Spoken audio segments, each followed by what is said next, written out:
poder saludarles nuevamente a cada uno de ustedes y desearles un feliz sábado. Sí, hoy es sábado porque el Señor, cuando en la Biblia encontramos, creó este universo, este planeta, lo hizo en 6 días y el séptimo día lo reposó. Por eso les deseamos a ustedes un feliz sábado. Durante estos días, la Universidad Peruana Unión, a través de este programa educacional online, estamos ofreciéndoles una serie de temas que es cómo interpretar la Biblia. Y estamos en esta ocasión con invitados especiales desde Chile, Argentina y aquel Perú. Nos estamos uniendo, ¿verdad? Está con nosotros el doctor Mauricio Conde, que es el rector de la universidad allí en Chile. ¿Cómo está, Mauricio? Muy bien, un feliz sábado y muchas gracias por la invitación. Es una alegría tenerte. ¿Cómo van en Chile? ¿Qué tal? Estamos avanzando, adaptándonos. Acá la enfermedad ha estado hay un pic en la área metropolitana y hay prácticamente unos 7, 8 millones de personas que están en este momento en cuarentena a partir de esta noche. Wow. Pero aquí, gracias a Dios, en la universidad muy bien y en la iglesia también hemos tenido muy buenas noticias. Gracias. Y la universidad allá en Chile, Universidad Adventista de Chile, allí en Chillán, están ustedes haciendo clases online, ¿verdad? Bueno, acá comienzan bastante temprano las clases, ya la 4ª o 3ª semana de febrero comenzamos a tener alumnos, ya la 1ª semana de marzo, por lo tanto llevábamos 2 semanas de clase casi con todo el alumnado cuando comenzó esta pandemia y bueno, y ya llevamos casi 2 meses en modalidad online, así que hemos hecho esos ajustes acá. Bueno, nos alegra tenerte, ¿eh? Gracias por aceptar nuestra invitación. También está con nosotros el doctor Carl Boscan, que es profesor de nuestra Universidad Adventista allí del Plata, en Argentina. ¿Cómo vas, Carl? Muy bien, gracias. Un saludo a todos. Un privilegio también poder acompañarlos en esta programación. ¿Qué hora tienen ahora ahí en Argentina? ¿Qué hora es ahora? Aquí son las 8:15 de la noche. Ya hace un par de horitas que hemos iniciado el día sábado. Ajá. Y estamos un día fresquito. El invierno, el otoño se está comenzando a poner un poco más fresco. Así que hubo que encender un poquito la calefacción ya.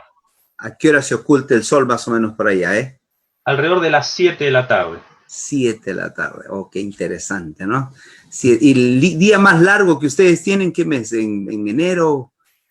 Sí, diciembre, enero, allí el sol se pone después de las 8:30, en esta latitud donde estamos ahora. Ajá. Me crié más al sur, allí la cosa es un poco diferente. Ajá. Y los días son más largos en el verano y mucho más cortos durante el día, ¿cierto? Wow. Nos alegra tenerte, gracias por aceptar a nuestra invitación. Está con nosotros también el doctor Miguel Luna, muy querido por ustedes. Él es profesor eméritos de nuestra Universidad Peruana Unión. ¿Cómo estás, Miguel? Muy bien aquí, participando de la cuarentena, estando en casa con mi señora, tratando de hacerlo mejor, gozándonos, conversando simplemente por asuntos virtual, con el Zoom, con nuestros hijos, con la familia, y pasándola de tal manera de que podamos estar tranquilos, a pesar de la pandemia. Gracias por estar con nosotros y estar juntos aquí. Durante estos días o estas semanas hemos estado estudiando cada viernes la singularidad de este libro, que es la Biblia, el libro más vendido a nivel mundial. Cómo interpretarla, cómo hacer que este libro sea único, cómo ver que en esto podemos encontrar joyas preciosas de esperanza, especialmente ahora que todos estamos en casa. Nos hemos dado cuenta que un Jesús que estuvo en esta tierra, que prácticamente dividió la historia antes de él y después de él. Los escritores del Antiguo Testamento hablaban acerca de él y que también él, cuando él estuvo en esta tierra, utilizó el Antiguo Testamento como una referencia y dando a él las escrituras, diciendo estos son las escrituras. Los apóstoles hicieron lo mismo. Nos hemos dado cuenta también que las tradiciones, la razón, la cultura está en realidad, la Biblia está por encima de todo eso. Pero este libro, siendo que tenemos más de 30,000 aproximadamente grupos religiosos dentro del cristianismo, ¿cómo interpretarlo? El tema que vamos a hablar ahora es ¿por qué la Biblia necesita ser interpretada? ¿Será que realmente cuando uno ingresa a estudiar este libro que tenemos aquí, entra con la mente en blanco? Hay que borrar todo lo que nosotros tenemos en nuestra cabeza y lo que hemos vivido para comenzar a estudiar en blanco. Mauricio, podemos hablar de nuestro nombre, ¿verdad? Todos ahí Así es. para conversar, no hay problema, Mauricio. No hay problema. ¿De qué manera afecta las presuposiciones, lo que yo tengo al interpretar la Biblia? Bueno, entendemos una presuposición, algunos también le hablan de un preentendimiento, es decir, hay todo un conocimiento previo, hay todo un bagaje previo, desde lo cultural, desde lo epistemológico, de experiencias que van formando el ser y el hacer de la persona. Por lo tanto, cuando se acerca a la Biblia, comienza estas presuposiciones podrían ser una forma de ir distorsionando y no comprendiendo el sentido real que tiene el pasaje. Y déjenme ilustrarlo, porque estuve pensando en esta interesante pregunta, tratando de buscar en la Biblia algo que nos pudiera hacer sentido. Abramos la Biblia. Claro, y vemos el ejemplo que aparece, está ahí el caso de la tentación de Jesucristo. Si uno mira el caso de la tentación de Jesucristo, lo que hace el diablo para tentar al Señor Jesucristo es citar precisamente los escritos del Antiguo Testamento. Por ejemplo, el versículo 3, se le acercó el San Mateo 4:3. Mateo, ¿verdad? 3. Sí, Mateo 4:3 en la versión que yo tengo. Dice, se le acercó el tentador y le dijo, si eres hijo de Dios, di que estas piedras se conviertan en pan. Y así vamos viendo todas y cada una de las tentaciones. El diablo utiliza precisamente textos de la Biblia, pero la diferencia estaría allí en cómo él los entiende, cómo los interpreta, y especialmente en este caso, no solo cómo los interpreta, porque él, cómo los aplica. ¿Cuál es el propósito que tiene? Claro, y estuve mirando también ahí, si uno mira los comentarios que hace Elena de White, el deseado de toda la gente, dice que Jesús hizo frente a Satanás con las palabras de la Escritura, escrito está. En toda tentación, el arma de su lucha era la palabra de Dios. Mientras que Cristo se mantuviese en esa posición, el tentador no podría obtener ventaja. Y esto, miren cómo Elena de White lo dice claramente. Hasta ahí las palabras del tentador eran verdad, pero en su manera de expresarlas se disfrazaban el desprecio por la palabra de Dios. Es decir, aquí hay un mal uso de la Escritura y ese es un peligro latente. Por eso vemos una cantidad de ideas y de doctrinas distintas, y aquellos que no conocen la palabra de Dios o que son críticos de la palabra de Dios nos ponen en esta situación. Dicen, bueno, ustedes leen el mismo libro que supuestamente es un mensaje de Dios, pero lo interpretan, lo entienden y lo aplican en forma totalmente diferente. Entonces, si esta fue una estrategia de Satanás, porque finalmente cuando uno ve allí, no hay que perder de vista esta perspectiva adventista de la interpretación o la hermenéutica adventista, la visión del gran conflicto. Lo que Satanás está tratando de ganar una batalla que podría definir finalmente el destino del gran conflicto, y lo hace precisamente utilizando la Biblia. Hasta aquí las palabras del tentador eran verdad, pero la manera como lo entiende, la manera como lo aplica y como lo interpreta, lo vuelve terriblemente peligroso, y eso también sucede con nosotros. Gracias, Mauricio. Puede suceder con nosotros. Carl, ¿tú crees que al ir a la Biblia debemos ir con mente en blanca para entenderla?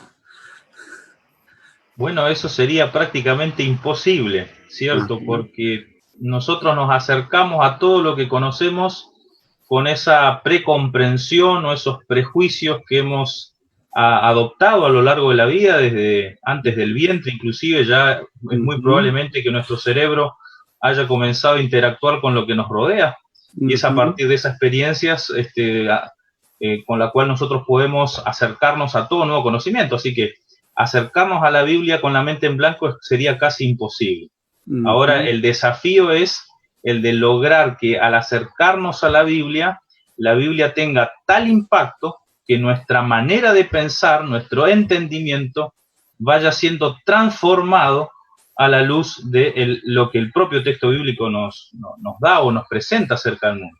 Bueno, eso para nosotros es una experiencia muy importante, que comienza con el proceso de la conversión, como a veces le llamamos en el ámbito denominacional, pero que también es una intervención donde Dios participa de manera activa en nuestra mente, en nuestro corazón, en nuestra vida. Ujú. Doctor Miguel, ¿podemos hablar algo? ¿Alguna cosa más, Miguelito? Sí, en realidad, a través de la historia de la teología se ha podido observar cómo ciertas ideas filosóficas han influido en el pensamiento de algunos teólogos, algunos eruditos, y por ejemplo, el naturalismo, tanto filosófico como también científico, han alterado, digamos, la metodología para poder buscar cuál es el contenido, la verdad bíblica. Y el naturalismo, por ejemplo, descarta cualquier idea sobrenatural. Y pues entonces uno va a la Biblia con ese tipo de filosofía, usando la metodología, por ejemplo, del método histórico crítico, y descarta, por ejemplo, los milagros, descarta todo aquello que consideran ellos que es sobrenatural. Entonces, eso, pues a través de la historia uno puede ver que eso ocurre, inclusive hoy mismo, también cuando uno tiene una idea teológica ya preconcebida, entonces tiene un concepto ya teológico y quiere ir a la Biblia simplemente para justificar su posición teológica. Entonces eso también afecta, digamos, la comprensión, la interpretación bíblica. Hay dos aspectos que yo creo que son tremendamente fundamentales, que son presuposiciones básicas para la Biblia, y es, número uno, aceptar la existencia de Dios y también tener un claro concepto de la naturaleza humana, que es una unidad biopsicoespiritual. De lo contrario, las conclusiones que se hagan al leer la Biblia van a ser completamente diferentes. Hace rato, Mauricio, hablaste de una palabra, hermenéutica. ¿Qué es hermenéutica? Bueno, si queremos evitar estas malas interpretaciones, si queremos evitar esta distorsión del mensaje de la Biblia y de traer, de que en la lectura de la Biblia comencemos con este filtro de un preentendimiento, necesitamos tener herramientas válidas que son herramientas sistemáticas, que son herramientas que están probadas, que son herramientas que pueden ser utilizadas por todas las personas para interpretar correctamente la escritura. Y ahí es donde entra precisamente la hermenéutica. Ahora, generalmente cuando uno lee acerca de hermenéutica, la mayoría de los tratados ven el tema de la hermenéutica individual, es decir, cómo yo uso esta herramienta para poder interpretar correctamente la escritura. Por lo tanto, la herramienta se vuelve una herramienta fundamental. Es decir, ¿cómo evitar la mayor cantidad de distorsión? Bueno, debo utilizar aquellos mecanismos, aquellas metodologías que están probadas, que están establecidas y que son parte de la experiencia. Y no solamente de la experiencia individual cuando me refiero a la hermenéutica personal como un instrumento, sino que también nos podemos referir a la hermenéutica como una función de la Iglesia. La Iglesia en su conjunto estudia, la Iglesia en su conjunto cruzan opiniones, cruzan ideas. Nosotros lo tenemos muy claro en la historia de la Iglesia Adventista, cómo los fundamentos de nuestra Iglesia fueron el estudio de grupos de personas que, utilizando ciertos métodos que conocían, comenzaron a ir sacando las conclusiones y comenzaron a colocar base a la doctrina de nuestra Iglesia por una correcta interpretación. Por lo tanto, la hermenéutica es esa herramienta que nos permite entender, comprender e interpretar y aplicar correctamente la Escritura.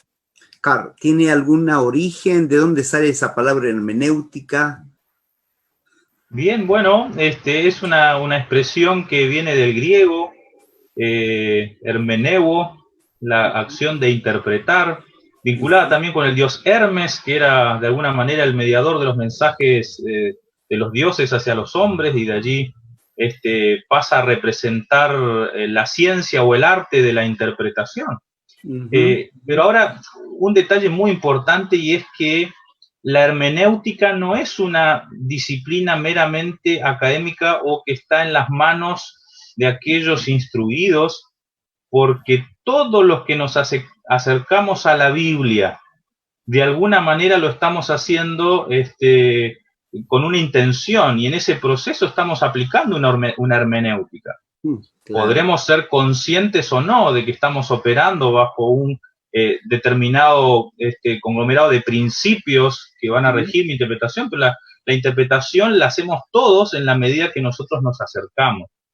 Pero no podemos hablar tampoco de una hermenéutica, no existe una hermenéutica, sino por el contrario, cuando uno contrasta un gran número de creencias, se da cuenta que están operando muchas hermenéuticas detrás de las creencias, en este caso, en el grupo particular que pertenecemos los cristianos, ¿cierto?, que nos acercamos a la Biblia, se han construido muchísimas propuestas hermenéuticas.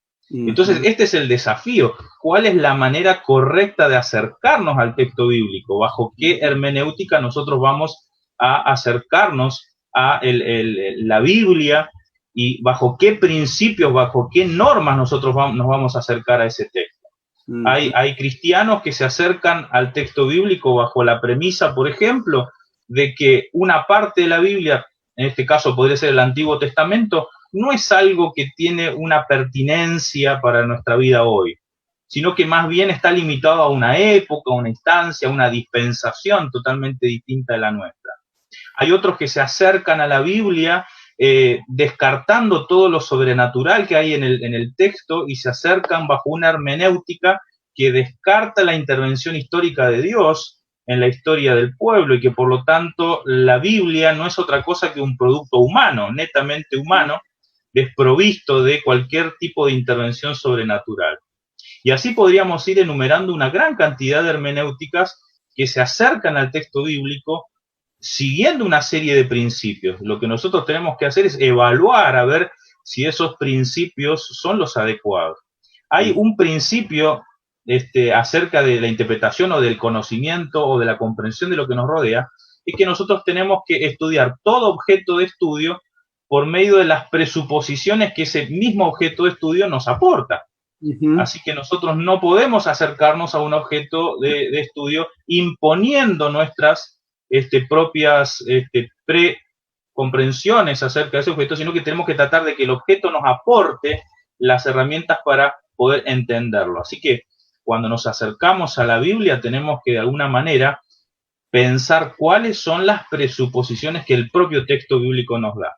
Y en eso, bueno, aparecen algunas de las que ya se han mencionado, la existencia de Dios. El texto presupone la existencia de Dios, un Dios creador, un Dios que interviene en la historia de la humanidad, en fin, para ejemplificar esto, ¿no? Cuando uno comienza a estudiar, ¿verdad?, todo el libro, en realidad, cuando uno tiene todo el contexto, comienzan a salir ahí principios y uno se da cuenta de una forma espontánea qué es lo que ocurre, ¿no? ¿Verdad? Eso pasó con Guillermo Miller, que puso reglas de interpretación, principios. Eso es la hermenéutica, nos da reglas de interpretación. Miguelito, te voy a leer. Quiero hacer un comentario. Gracias, Carl, por recordarnos que la hermenéutica no es una herramienta exclusiva de aquellos que se mueven en el mundo de la teología, ¿cierto? Que saber solo hebreo y griego, ¿no? Claro, sino que alguien dice hermenéutica y ya inmediatamente dice, no, yo ya quedé fuera. Por lo tanto, puede quedar la idea de que desde esa perspectiva va a ser imposible para él poder alcanzar, entender e interpretar correctamente la Biblia. Así que gracias por recordarnos este importante punto. Y un ejemplo de esta hermenéutica que se puede aplicar mal, y que ya lo mencionó también Miguel, sobre cómo de una manera nuestra formación previa, nuestra cultura previa, nuestra visión, nuestra cosmovisión de una u otra manera va también colocándonos en estas barreras de poder tener un prejuicio o de acercarnos desde una mirada, dando el ejemplo sobre naturismo o sobre panteísmo en el caso de la Biblia de Jefferson, o el Nuevo Testamento de Jefferson, que es una ilustración pero valiosísima de cómo yo puedo tomar un texto bíblico. Y para los que no conocen este detalle, Jefferson tomó el Nuevo Testamento, tomó especialmente la vida de Jesucristo y cortó todo aquello que a él le parecía que no podía ser posible desde el naturismo, desde los milagros de Jesucristo, la preexistencia de Jesucristo, y se, entre comillas, se hizo un libro para su pensamiento, o desde, entre comillas, desde una hermenéutica sumamente personal, sin considerar los elementos que aparecen sobrenaturales allí en la Biblia.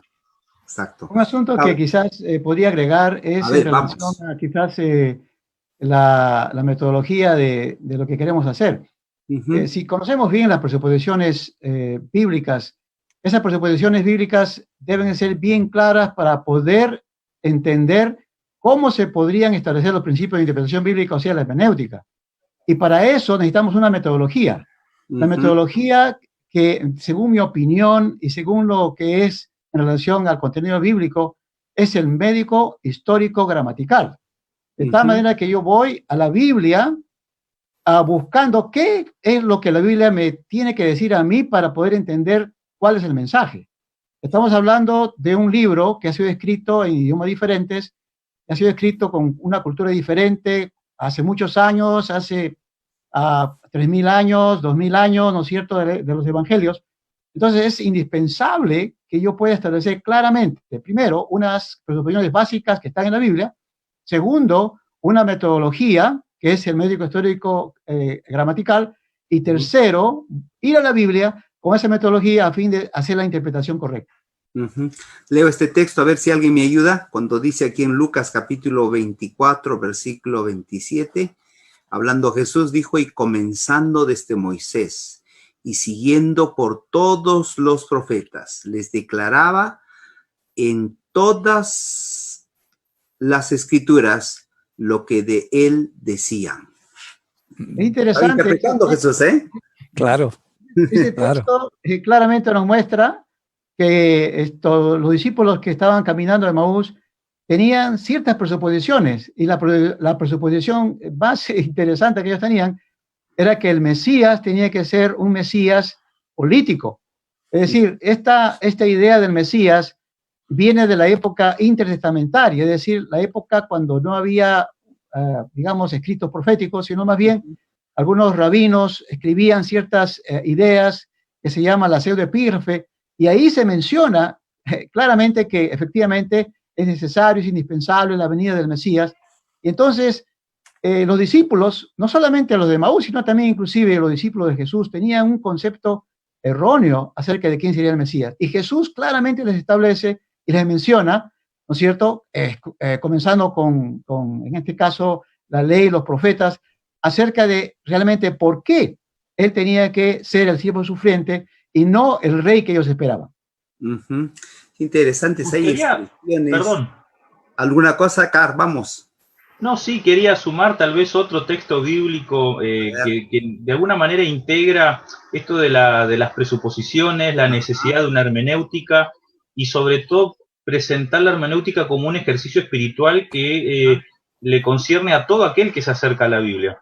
El texto que quiero compartir está en segunda carta de Corintios, el capítulo 3, versículos 14 en adelante.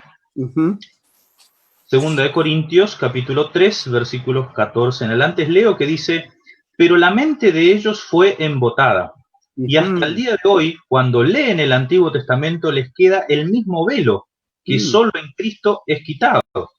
Hasta el día de hoy, cuando se lee a Moisés, un velo cubre el corazón de ellos. Pero cuando se convierten al Señor, se les quita el velo. Porque el Señor es el Espíritu, y donde está el Espíritu del Señor hay libertad. Y nosotros todos, con el rostro descubierto, contemplamos como en un espejo la gloria del Señor. Vamos siendo transformados de gloria en gloria a la misma imagen por el Señor, que es el Espíritu. Y permítanme saltearme solo al capítulo 4, versículo 2. Antes renunciamos a las formas ocultas y vergonzosas, no andando con astucia, ni adulterando la palabra de Dios, sino que manifestando la verdad, nos recomendamos a toda conciencia humana ante Dios. Es interesante porque en este texto Pablo presenta ese desafío que había en sus días de poder acercarse al Antiguo Testamento, que era la palabra de Dios escrita hasta ese momento, pero sin embargo no entender algo esencial que estaba allí en el Antiguo Testamento, que era la verdad de Cristo y del Mesías, ¿cierto?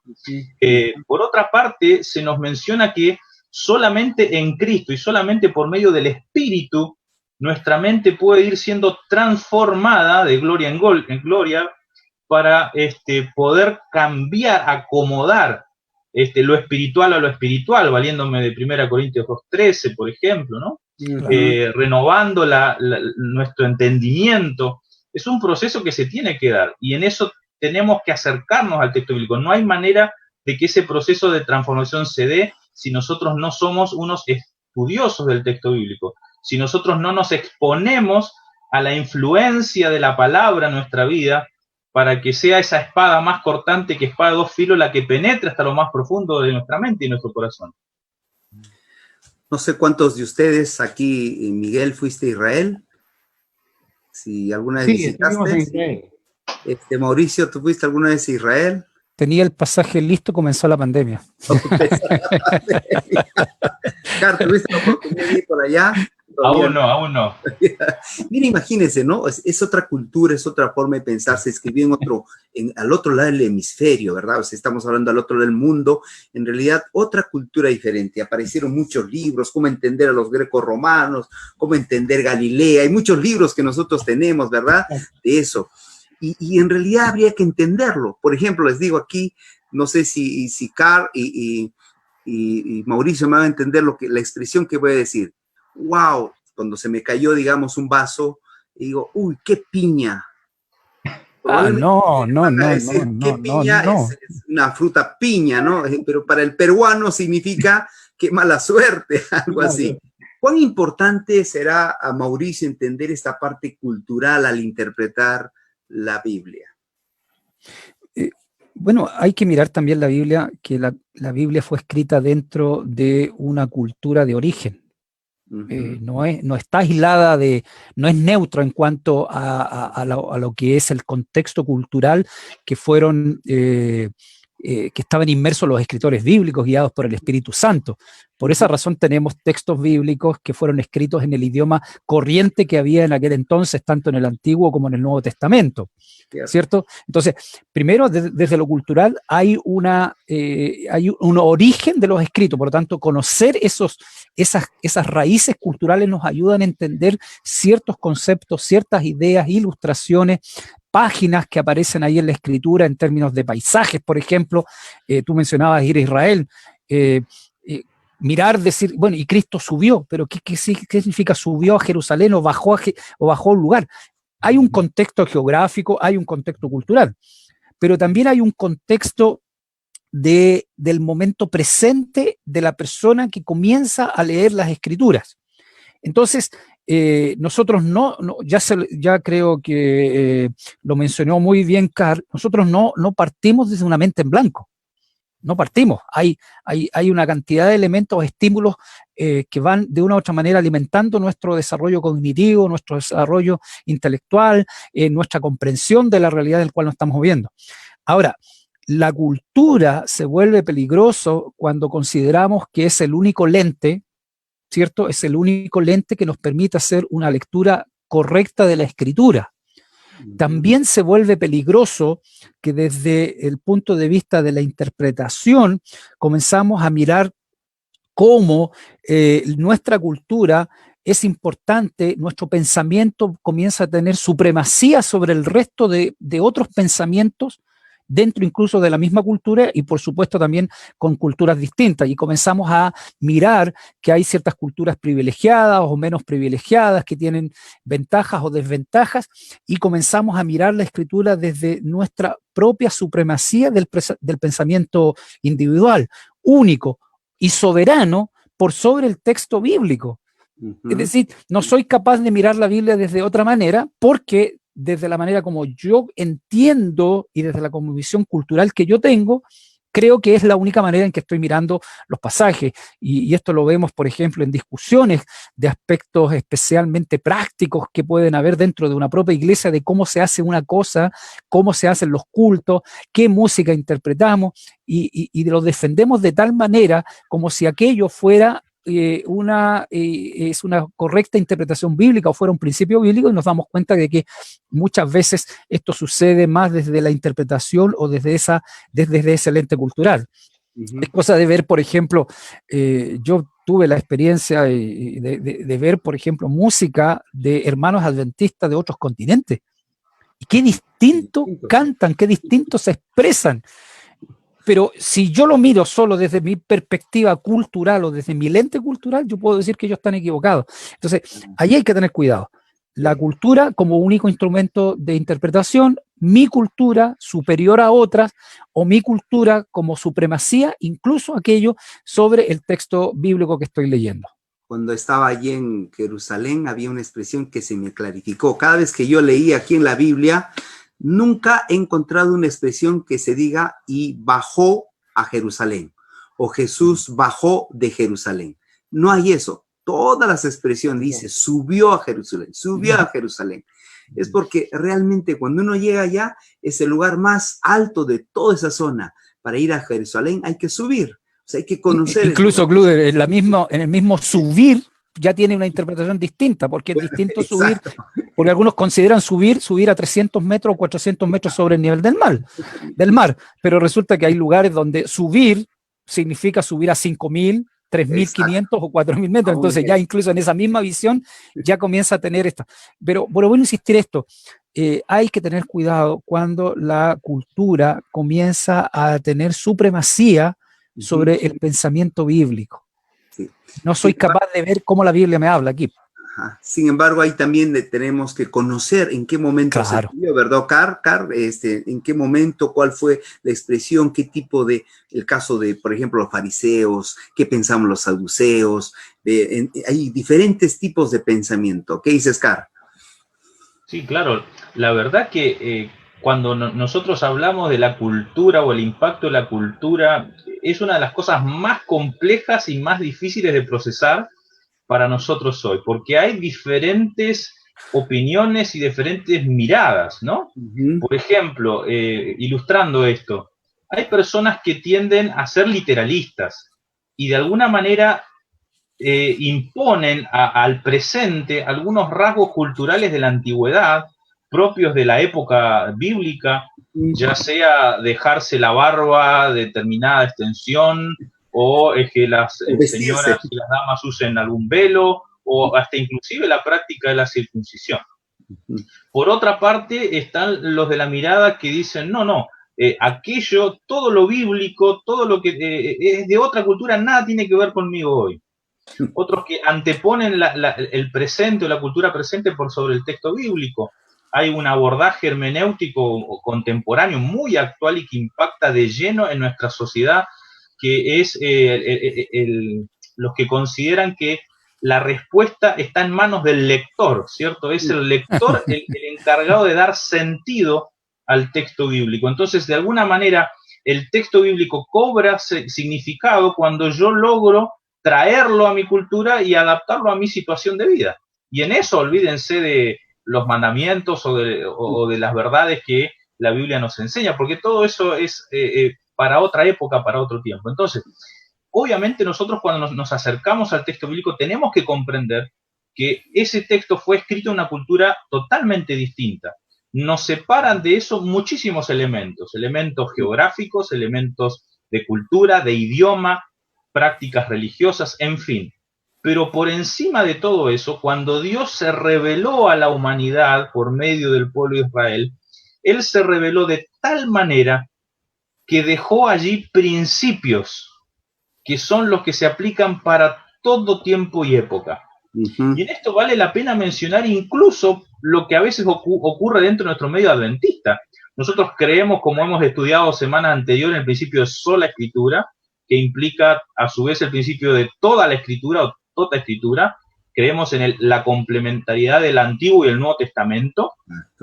Y entonces, cuando nosotros vamos a la Biblia, nos interesa toda la Biblia, pero ¿qué pasa cuando llegamos a libros como Levítico, Número, donde se describen prácticas sanitarias, de qué hacer con los enfermos, de qué hacer con determinados sacrificios, o con la menstruación de la mujer, o con las ciudades de refugio, o con esto y con lo otro, la ley de los testigos, son un montón de cosas que parecieran totalmente ajenas, y nosotros aún, entendiendo el principio de la escritura, o toda escritura, dejamos afuera todo ese contenido. Sin embargo, detrás de todo eso hay principios que siguen vigentes, aún detrás de esas normas, de esas leyes, de esas aplicaciones que de pronto parecieran que no tienen nada que ver con nosotros hoy. Hay principios muy importantes, principios de higiene, principios de santidad, principios de discernimiento acerca del mundo que nos rodea. En fin, hay muchas cosas que siguen siendo pertinentes para nosotros hoy. La Biblia es su propio intérprete. ¿Podemos añadir algo más, Miguelito? Le digo sí, Miguelito porque trabajamos con Miguelito 2 años hemos trabajado juntos, un año, ¿no? Un año en la facultad. ¿No? Perdón. Un año y medio. Usemos una ilustración antes que Miguelito lo mencione, Ya, para ver cómo la cultura va de una u otra manera condicionando nuestra interpretación. Aquí en Chile un Miguelito es un clavo especial que se utiliza o se manipula para producir, para que pinchen los neumáticos o las ruedas de los autos. Si alguien quiere huir y que no lo persigan, tira a Miguelito. No, pero este no es el tipo Miguelito que estamos hablando. Bueno, gracias, Mauricio, por ese. Estamos en otro contexto, entonces. Bueno, volviendo al asunto de la cultura, tenemos que comprender que claramente la Biblia ha sido escrita en un pensamiento hebreo, en un ambiente semítico, y entendiendo también que pues hay una cantidad de prácticas, acciones y situaciones que se aplican y que aún no se pueden aplicar hoy. Por ejemplo, hay algunos principios, como mencionaba Carla hace un instante, que son eternos. Es decir, se menciona, por ejemplo, en el momento de Génesis capítulo 1, el acto de la familia o el día sábado, por ejemplo, que nosotros participamos y guardamos. El sábado es un principio que se da antes del pecado y es para toda la humanidad. Es un principio que permanece, es decir, a través de los tiempos. Otro principio interesante que a veces uno discute y que se discutió inclusive en el primer concilio en Jerusalén fue el asunto de la circuncisión. Hoy, pues, la circuncisión no es un asunto, digamos, fundamental, digamos, para recibir la gracia salvadora de Jesucristo. Pero, ¿no es cierto?, se practicaba en Israel, era la señal del pacto dado para Abraham, e inclusive determinada y clasificada claramente en el pacto sinaítico a Moisés.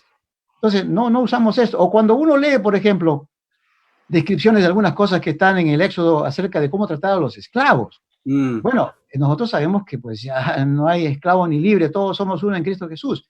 Entonces, tenemos que entender la cultura en ese pensamiento hebreo y también tenemos que entender que los pueblos somos diferentes. El pueblo peruano, el pueblo chileno tienen ciertas peculiaridades, el argentino también, ¿no es cierto? O también de otros continentes, como son el continente africano o mismo Europa.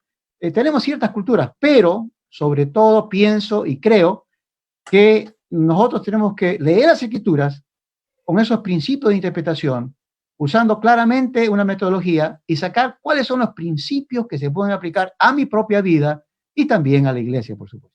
Vamos a volver nosotros ahora con aplicaciones prácticas rapidísimo después de un corte. Queremos que ustedes escuchen este mensaje. Es el grupo de jóvenes de nuestra Escuela de Medicina de aquí de la Universidad Peruana Unión.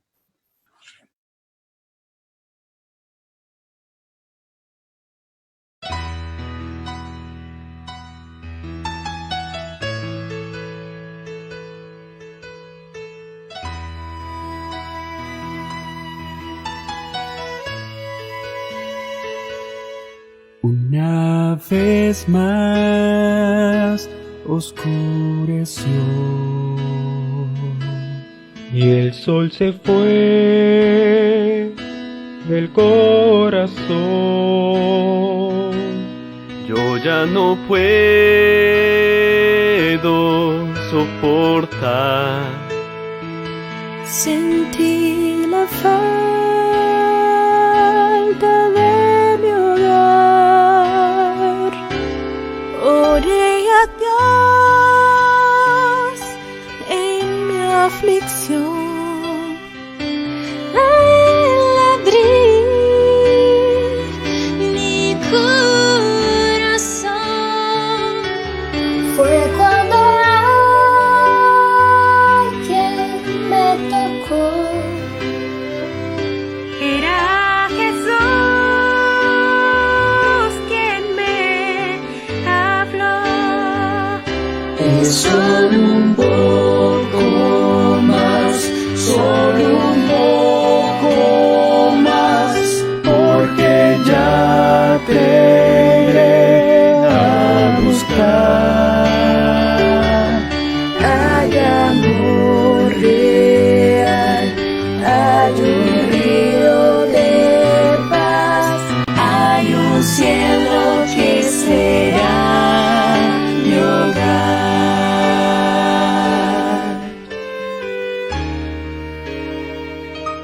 Una una vez más amaneció, el sol de fe en mí nació. Y cuando pienso en desistir, Jesús me llama y dice así: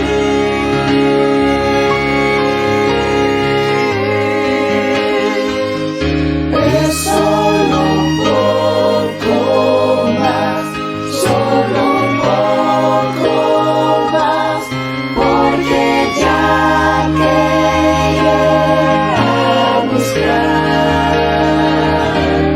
Hay amor real, hay un río de paz, hay un cielo que será mi hogar. Es solo un poco más, solo un poco más, porque ya te iré a buscar. Hay amor real, hay un río de paz.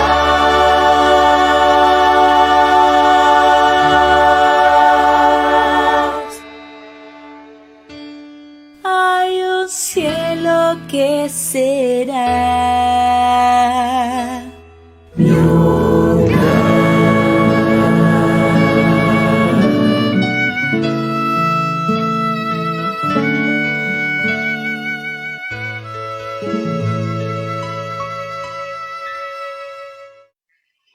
Gracias por seguir con nosotros y estar aquí en este UPU Online. Queremos extender los saludos desde aquí a los que nos están siguiendo. Sonia Vázquez desde los Estados Unidos, desde Bolivia, María Zurita, gracias, saludos ahí a Bolivia. Desde Cajamarca, Victoriano Cruzado, gracias por estar con nosotros también. Desde Moyobamba está Altamirano, Felizardo Altamirano está desde Moyobamba. Saludos a toda la selva del Perú. Es una alegría tenerlos con ustedes. Desde Brasil, Luis, saludos desde aquí, desde la Universidad Peruana Unión. Desde Tacna, Lourdes Condori. Saludos a todo Tacna también. Estamos en el sur, norte, en la selva, de verdad. Colombia, Jesús Ocampo, gracias. Un feliz sábado. Que el Señor te bendiga. Saludos a toda la familia allí, como tú mismo dices, a la familia Adventista de América. Un abrazo, dices tú, ¿verdad? Gracias. Javier Cuba, desde Arequipa. Que el Señor los bendiga y muchos más que están siguiendo a través de este programa. Gracias. Estamos entrando a la última parte. Creo que nos hemos entretenido, hemos dialogado, hemos visto tan bonitas lecciones y que cómo debemos nosotros de interpretar realmente la Biblia. Pero vamos a ir una ronda más y vamos a hablar ahora aplicaciones. ¿Qué aplicaciones tendremos para nuestra vida diaria? Esto de cómo interpretar la Biblia o por qué interpretar la Sagrada Escritura. Mauricio. Mira, hay un elemento que también debemos ser conscientes cuando nos acercamos a la Escritura, que tiene que ver con nuestra naturaleza pecaminosa. Y yo lo quiero pensar, en primer lugar, en positivo, no en términos de la naturaleza pecaminosa, sino que cómo Dios en su amor y en su misericordia nos entrega un libro que es el trabajo de mentes humanas inspiradas y como instrumentos del Espíritu Santo. Es decir, hay ahí una unión entre lo humano y lo divino para que llegue el mensaje de Dios. Cómo Dios llega a nosotros desde nuestras propias debilidades, de nuestras propias limitaciones con su mensaje de salvación para llevarnos a la comprensión más profunda de la palabra de Dios. Y allí nuestra naturaleza es un elemento que puede ser y es muy peligroso para la interpretación bíblica. Hay un autor bien conocido, Josh Barna, cuando habla un poco de la mentalidad norteamericana, mentalidad, dice, de muchos americanos que se consideran creyentes. Dice que toman una cantidad de ideas que no pasan ni por el filtro de la teología, ni por el filtro de un escrito está, pero lo asumen como fe, combinando esto combinando estos pensamientos y finalmente se suma en una fe sintética y sincrética. Y ese es el grave peligro del pecado. El pecado nos lleva a una situación de no tener la capacidad, a no ser por la intervención del Espíritu Santo, de poder interpretar correctamente la Biblia. Y eso es sumamente importante, la interpretación, no solo en términos de comprender el pasaje desde distintos aspectos del conocimiento, sino que tiene que ver con conocer la voluntad de Dios en mi vida para mi salvación. Por eso es tan importante la interpretación y cómo el pecado afectó este correcto conocimiento de la voluntad de Dios, pero Dios se acercó, Dios se acerca para que yo pueda conocer su voluntad. Gracias. Sí, cuán importante es tener humildad y orar, ¿no? Orar antes de estudiar este libro. Carl. Sí, en relación con eso, miren cómo nuestra naturaleza puede a veces alterar también nuestra comprensión de la Biblia. A veces el conocimiento es poder y el ser humano, las multitudes a veces necesitan creer en algo. Y yo puedo utilizar la fe, mi conocimiento con un motivo egoísta tal vez, ¿no? Intentando imponer una idea, una comprensión particular o aferrándome a algo, a una interpretación privada acerca de un texto, acerca de un pasaje y hacer de esa interpretación privada un pilar para condenar o para juzgar a otro, para dañar, inclusive criticando o dañando a otras personas. Qué importante es que nosotros nos acerquemos a la Biblia con humildad, con oración, como usted menciona. Un versículo muy, muy conocido, Jeremías 33:3, clama a mí y yo te responderé y te daré a conocer grandes cosas ocultas que tú no sabes. El Señor tiene una gran capacidad para poder revelarnos, conducirnos, su Espíritu Santo, guiarnos. Tenemos que tener siempre una actitud de oración, de humildad, y no hay como la opinión de los demás, de nuestros hermanos, para poder valorar aquellas ideas privadas o personales que podamos llegar a tener. Tenemos que aprender a crecer en la comunión con los hermanos, a aprender a crecer juntos como un cuerpo unido, ¿cierto? Sin pretender que mis verdades tienen que ser necesariamente aceptadas por los demás por medio de imposiciones, ¿cierto? Así que qué importante es que también mantengamos ese espíritu adecuado al momento de comprender y de predicar lo que entendemos de la Biblia. Gracias, Carl. Miguelito, una última consejo tal vez para las personas que nos están mirando, ¿cómo realmente interpretar la Biblia? Tenemos que ir, como ya mencionar, con un espíritu de oración, un espíritu de humildad, ser honestos también en poder buscar la verdad, haciendo una interpretación de acuerdo a una metodología acertada, correcta, como es el método histórico-gramatical. Nosotros tenemos que entender que por causa del pecado, pues hay una separación, hay orgullo, hay falsedad, hay dudas. Entonces, tenemos que clamar a Dios antes de ir al texto bíblico, pedir la dirección plena del Espíritu Santo para que ocurra una iluminación. Y una vez que uno pueda comprender ese mensaje con la ayuda del Espíritu Santo, entonces tenemos que obedecer. La obediencia es fundamental allí. A obedecer lo que Dios dice que yo debo de hacer y lo que Dios quiere que yo haga. No lo que yo quiero, porque entonces se ensalta el espíritu de orgullo, que nosotros justamente ahí está el problema más grave por consecuencia del pecado. Gracias. Muchísimas gracias. La verdad es que ha sido lindo tenerlos a ustedes. Hemos disfrutado de estos momentos. Gracias, Mauricio. Gracias, Carl. Gracias, Miguel, por acompañarnos. Queridos amigos que nos están viendo, ¿saben? Hay un Dios tan bueno que nos ha regalado este libro, tan profundo, con promesas, con esperanza, pero necesitamos leerla. ¿Saben lo que dice aquí en Hebreos capítulo 11, versículo 6? Dice, pero sin fe es imposible agradar a Dios, porque es necesario que el que se acerque a Dios crea que Él existe y que recompensa a los que lo buscan. Necesitamos ir con fe a este libro sagrado y entenderla para que el Señor nos ayude a través de su Espíritu Santo a abrir nuestras mentes para comprenderla y hacer realmente de este libro un libro de joyas preciosas donde podamos sentir que aquí nos dirige, es como un mapa que nos lleva a una tierra, pero esta tierra es especial, está en los cielos y el Señor está preparando para cada uno de nosotros. Yo quiero orar por ti. Quiero orar por cada uno de ustedes, tu momento que ustedes están en familia, para pedir al Señor que sigamos leyendo su palabra y que podamos interpretarla como Él desea.